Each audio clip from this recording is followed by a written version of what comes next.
இன்றைக்கி நம்ம ஒரு super healthy high protein rich breakfast recipe தான் பார்க்க போகிறோம். இது எக் ஒயிட் ஆம்லெட். இது ஹெல்த்துக்கு ரொம்ப நல்லது, ப்ளஸ் வெயிட் லாஸ்க்கு இது ஒரு பர்ஃபெக்ட் ரெசிபின்னு சொல்லலாம். ஸோ இது எப்படி செய்யறதுன்னு இப்போ பார்க்கலாம். எல்லாருக்கும் வணக்கம். நான் Hema Subramanian. Welcome to home cooking Tamil. நிறைய பேர் ஹெல்த்தி ரெசிபீஸ் காட்டுங்கன்னு கேட்டிருந்தீங்க. ஸோ இன்றைக்கி உங்களுக்காக ஒரு சூப்பர் ஹெல்த்தியான ஹை ப்ரோட்டீன் பிரேக்ஃபாஸ்ட் ரெசிபி தான் காட்ட போகிறேன். இது எக் ஒயிட் ஆம்லெட். இது கூட நம்ம நிறைய வெஜிடபிள்ஸ் எல்லாம் சேர்த்து சாட்டே பண்ணி ஒரு ஃபில்லிங் மாதிரி வச்சு இதை நான் சர்வ் பண்ண போகிறேன். இது வெயிட் லாஸ்க்கும் ரொம்ப பர்ஃபெக்டான ஒரு டிஷ்ஷுன்னு சொல்லலாம். ஸோ வாங்க இந்த எக் ஒயிட் ஆம்லெட் ரெசிபி எப்படி செய்யறதுன்னு பார்க்கலாம்.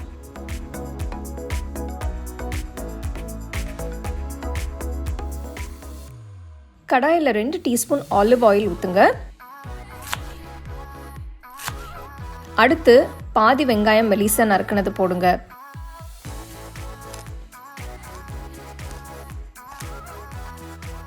மூணு பெரிய பல் பூண்டு பொடியை நறுக்குனது போடுறேன்.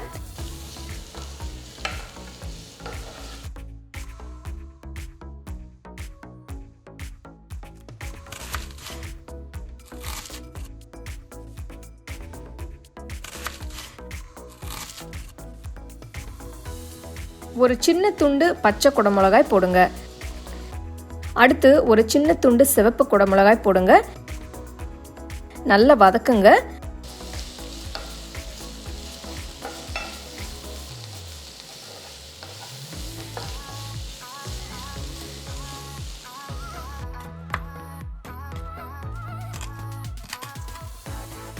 நான் 7 மஷ்ரூம்ஸை மெலிசா கட் பண்ணி ஆட் பண்ணுறேன்.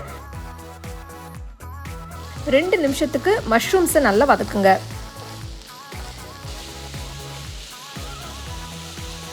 அரை டீஸ்பூன் உப்பு சேர்க்குறேன். நெக்ஸ்ட் அரை டீஸ்பூன் மிளகுத்தூள் போடுங்க. உங்கள் டேஸ்ட்டுக்கு ஏற்ற மாதிரி உப்பும் மிளகும் நீங்கள் அட்ஜஸ்ட் பண்ணிக்கோங்க. 5 நிமிஷம் நல்லா வதக்குங்க.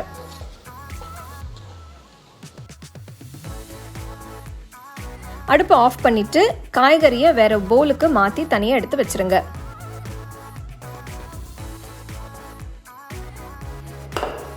முட்டையோட வெள்ளைக்கருவு, அதாவது எக் ஒயிட்ஸில் ப்ரோட்டீன் கண்டென்ட் நிறைய இருக்குது. அதே மாதிரி அதோட நியூட்ரிஷன் வேல்யூ கூட ரொம்ப ஹை. ஸோ இது மசில்ஸ் வளர்க்குறதுக்கும் ஸ்ட்ராங் ஆகிறதுக்கும் ரொம்பவே ஹெல்ப் பண்ணுது.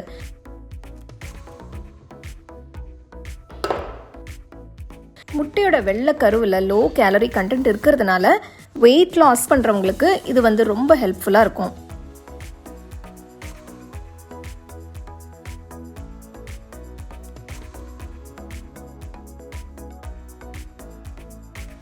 அடுத்து இதில் ஒரு சிட்டிகை உப்பு போடுங்க. கொஞ்சமாக மிளகுத்தூள் போடுங்க. முட்டையை நல்லா அடிச்சுக்கோங்க.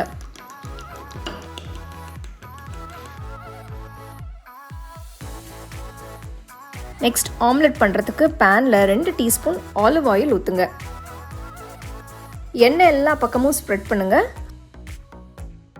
அடுப்பை லோ ஃப்ளேமில் வச்சு முட்டையோட வெள்ளைக்கருவை பேனில் ஊற்றி நல்லா ஸ்ப்ரெட் பண்ணுங்க.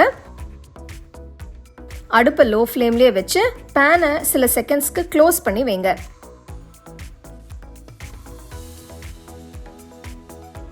அடுத்து வதக்கின காய்கறியை முட்டை மேலே ஸ்ப்ரெட் பண்ணுங்க. ஸ்ப்ரெட் பண்ணதுக்கப்புறம் பேனை க்ளோஸ் பண்ணுறேன்.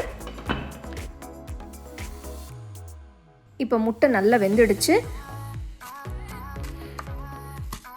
அடுத்து கொஞ்சமாக நறுக்கின வெங்காயத்தாள் தூவுங்க.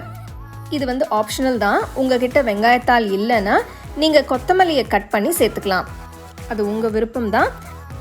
நம்மளோட ஹெல்த்தியான எக் ஒயிட் ஆம்லெட் இப்போ சூப்பராக ரெடி ஆகிடுச்சு. இது நீங்கள் காலையில் பிரேக்ஃபாஸ்ட்டுக்கு தான் சாப்பிடணும்னு இல்லை, நீங்கள் இதை எப்போ வேணும்னாலும் சாப்பிட்லாம். கண்டிப்பாக ட்ரை பண்ணி பாருங்கள்.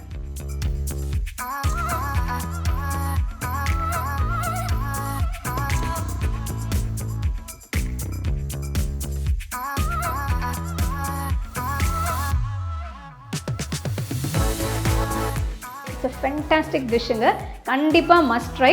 ஸோ நிறைய பேர் நீங்கள் வெயிட் லாஸ் பண்ணணும்னு நினைக்கிறவங்கலாம் இந்த மாதிரி நீங்கள் எக் ஒயிட் ஆம்லெட்டில் இந்த மாதிரி வெஜிடபிள்ஸ் வச்சு சாப்பிட்டிங்கன்னா நல்லாவே ஃபில்லிங்காக இருக்கும். ப்ளஸ் வந்து உங்களுக்கு அந்த ப்ரோட்டீன் கண்டென்ட்டும் நிறைய கிடைக்கும். ஸோ இது ரொம்ப பர்ஃபெக்டான ஒரு ரெசிபி. கண்டிப்பாக நீங்கள் ட்ரை பண்ணி ரசித்து சாப்பிடுங்க.